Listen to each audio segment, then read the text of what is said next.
There is one decision, one single appointment that can either take 10 years off your face or quietly add them. And it's not a cream, it's not makeup, it's not even your clothes. It's your haircut. Hi, friends. Welcome back to Gracefully Styled 60 Plus. I'm so glad you're here because today we are talking about something so many of us get wrong without even realizing it. And I mean that with so much love because I got it wrong too. There's this thing I call the granny cut. And if you've ever walked into a salon after 60 and just said something easy, something low maintenance, there's a good chance you've walked out with it. It's not a bad haircut exactly. It's just safe, predictable, and honestly, it can add years instead of taking them away. Today I'm sharing the 3 haircuts that actually work. The ones that soften your face, add movement, catch the light, and make people say, "Wait, how old are you again?" instead of guessing on the higher side. And stick around because at the end I'm going to tell you the exact words to say to your stylist so you actually walk out with a cut you're picturing instead of the cut they think a woman your age should have. If you're new here, welcome. Hit subscribe and the bell because we do this every single week. Real style and real confidence for this incredible chapter of life. Let's get into it. Why the granny cut happens in the first place. Before we get to the 3 haircuts, I want to talk for just a minute about why the granny cut happens because understanding the why is what's going to help you avoid it for good. Here's what typically happens. You sit down in the chair and either you say just something easy, or your stylist looks at you and makes an assumption that after a certain age, women want short, tight, uniform hair that requires 0 effort. And I understand the appeal, truly. Life gets busy and low maintenance sounds wonderful. But here's the problem. A cut that's uniformly short, with no layers, no movement, and the same length all the way around, does something unflattering to almost every face. It sits like a helmet. It doesn't move. And hair that doesn't move reads as older because youthful hair, at any age, has bounce, texture, and softness to it. The granny cut also tends to ignore face shape entirely. It's the same round, close crop regardless of whether you have a square jaw, a soft round face, a long oval face. It just doesn't take any of that into account. And when a haircut ignores your particular face, it's working against you instead of for you, no matter how neat or tidy it looks. The good news? The fix isn't grow your hair out long, and it's not avoid short hair forever. Some of the most youthful haircuts on this list are actually short. The fix is about shape, layers, and movement, not length. Let's get into the 3 cuts that get this exactly right. Haircut number 1, the long layered bob, the lob. Haircut number 1 is what's often called the lob, short for long bob, typically hitting somewhere between the collarbone and the shoulders, with soft layers built in. Here's why this one works so beautifully after 60. First, the length itself, hitting right around the collarbone, is what stylists call an elongating length. It draws the eye downward in a long vertical line, which visually lengthens the neck and softens the jawline. Compare that to a haircut that stops right at the jaw or above it, which does the opposite. It draws a horizontal line right across the widest part of many faces and can actually make the jaw look more defined than you want, or make the neck look shorter. Second, and this is the real magic, the layers. A well-cut lob isn't blunt all the way around. It has soft, face-framing layers around the front that curve inward toward the chin, which does 2 things at once. It draws the eye up toward your eyes and cheekbones, and it hides some of the fullness that can show up along the jaw and neck as we age. That's not about hiding who you are, it's just smart, flattering shaping, the same principle a great blouse neckline uses. Third, the lob has movement built in. Because it's not one uniform blunt line, it has natural bounce and swing when you walk, when you turn your head, when the wind catches it. And movement, I cannot say this enough, reads as youthful at any age. This cut works beautifully on straight, wavy, and curly hair alike. The stylist just adjusts how much layering goes in. If your hair is fine, ask for slightly less layering so you don't lose volume. If your hair is thick, ask for more layers to remove bulk and add shape. Here's a bonus tip. Ask your stylist for what's called a money piece, or a subtle face-framing highlight around the front layers. Even a small amount of lightness right around your face brightens your complexion and draws attention exactly where you want it, up, toward your eyes. Haircut number 2. The soft shag with curtain bangs. Haircut number 2. And this one might surprise you if you think of shags as a 70s throwback, the soft, modern shag with curtain bangs. Now, before you picture something wild and choppy, this is not that. The modern shag after 60 is soft. It's textured.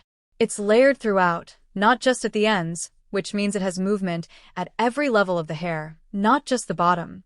This is actually one of the most transformative cuts I recommend, because layering throughout the whole head, not just the perimeter, is what breaks up density and creates that airy, weightless look that reads as effortless and youthful. And then there's the star of the show, curtain bangs. If there is one single feature I would tell almost every woman over 60 to try, it's this. Curtain bangs part naturally in the middle and sweep to each side, framing the face like curtains framing a window. And here's exactly why they work so well for us specifically. They soften the forehead, they draw attention to the eyes, and they can beautifully camouflage areas along the temple and hairline that naturally change with age. They're also incredibly forgiving. Unlike a blunt, straight-across bang, curtain bangs grow out gracefully and never have that awkward, stuck phase. The shag itself works with your hair's natural texture instead of fighting it, which is huge because so many aging haircuts require you to fight your hair every single morning with a round brush and a hot iron just to look presentable. A good shag looks intentional even on wash day, even air-dried, even a little wild. I will say, this cut requires slightly more layering skill from your stylist than a basic trim, so when you're describing it, use the phrase long layered shag with curtain bangs, and even better, bring a photo. Photos remove all guesswork, and no stylist should ever be offended by you bringing a clear reference image. That's not an insult to their skill. That's just good communication. One more note. This cut is incredible for anyone dealing with thinning hair, because heavy layering throughout actually creates the illusion of more density and volume than a single blunt length would, since the layers catch light and shadow at different points and trick the eye into seeing more fullness. Haircut number 3. The textured pixie with longer top. Haircut number 3, and this is for my brave, bold women who love short hair, the textured pixie with a longer top. Here's where I need to draw a really important distinction because this is exactly where the granny cut trap lives. A traditional, uniform, close-cropped pixie, cut the same short length all over, no texture, no longer piece on top, is often exactly what reads as aging. It's tight to the head, it doesn't move, and it can actually emphasize a round or full face shape because there's nothing to break up that roundness. But a textured pixie with a longer top is a completely different haircut, even though it's still technically short. The key difference is length variation. The sides and back stay shorter and neat, but the top is left noticeably longer, long enough to style with texture, a little height, even a soft side sweep. That longer top does something wonderful. It adds vertical lift, which elongates the whole face, and it gives you styling versatility, meaning you can wear it sleek and polished one day and tousled and textured the next. This cut is also one of the most flattering options if you're someone who wants to show off great cheekbones or striking eyes, because with the sides kept close, there's nowhere for your features to hide, and that's a beautiful thing when the cut is shaped correctly to your bone structure. Texture is the other non-negotiable word here. Ask your stylist specifically for textured ends, not blunt ends. Textured, slightly choppy ends catch light differently and create that soft, piecey look rather than a stiff, helmet-like finish. This single word, texture, might be the most important word you say in that entire appointment. And here's something I want every woman considering this cut to hear clearly. A well-cut pixie, with longer top layers and great texture is, without question, one of the most striking, confident, youthful haircuts a woman can wear at any age. It photographs beautifully, it requires very little daily styling once you know your routine, and it says, I know exactly who I am, which, let's be honest, is the most youthful quality there is. What to say to your stylist. Now, as promised, here's exactly what to say in that chair because the words you use genuinely change the outcome. Never say just something easy, or something for my age. Those phrases hand your stylist zero direction, and they'll often default to that safe, uniform, granny cut shape because it's the safest option for them to deliver without more information from you. Instead, come in with 3 specific things. 1. Bring a photo. I cannot stress this enough. A clear reference photo removes almost all miscommunication. Stylists think visually, not in adjectives. 2. Use the word layers and the word movement explicitly.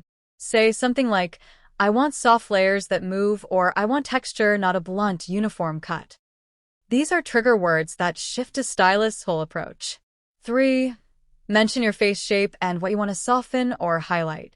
Something as simple as, I'd like this to soften my jawline, or I want more length here to elongate my face, gives your stylist real, usable information instead of vague hope. And here's my final tip. If a stylist ever tells you a haircut is too young for you, that is your sign to find a new stylist. Great hair has no age limit. It only has good shaping, good texture, and good communication behind it. Let's do a quick recap of our 3 cuts. Haircut number 1. The long layered bob or lob. Elongating, face framing, full of movement, and incredibly versatile for any hair type. Haircut number 2. The soft shag with curtain bangs. Textured throughout, effortlessly youthful, and one of the most forgiving, easy to grow out styles you can ask for. Haircut number 3. The textured pixie with a longer top. Bold, confident, and absolutely not the tight, uniform, granny cut it's often mistaken for when it's done right. Here's my challenge for you this week. Even if you're not ready for a big change, bring one photo of one of these 3 cuts to your next appointment and just ask your stylist, could we move in this direction, even a little? Small steps toward the right shape make a bigger difference than most of us expect. I would love to know which of these 3 cuts caught your eye the most. Drop a comment and let me know, because so many of my favorite topics come directly from what you tell me you're curious about. If this video helped you see your options a little differently, give it a thumbs up. It genuinely helps this video reach more women just like us. And if you're not subscribed yet, hit that button and turn on notifications, because next week we're covering the biggest color mistakes that age our hair even faster than a bad cut does. Thank you so much for spending this time with me today. Remember, there is no such thing as an age limit on beautiful hair. There's only the right cut, done the right way, for the woman you already are. I'll see you in the next one.